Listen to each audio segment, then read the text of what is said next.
สวัสดีค่ะวันนี้ฝนตกเลยถ่ายบรรยากาศมาให้ชมค่ะ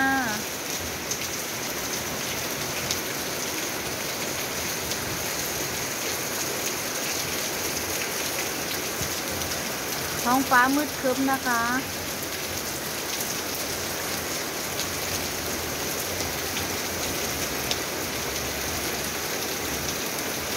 ก็เก็บบรรยากาศที่หน้าบ้านนะคะ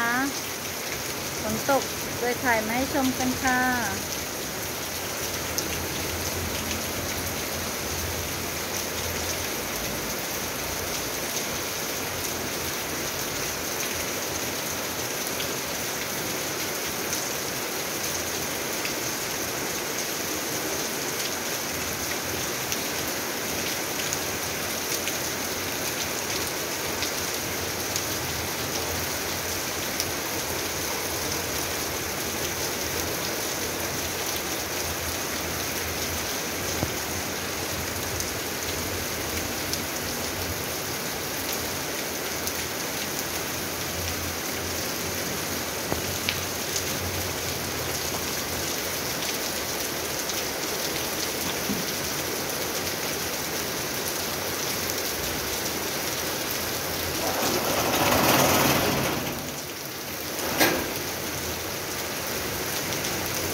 คลิปนี้ขอไว้เพียงเท่านี้ก่อนค่ะ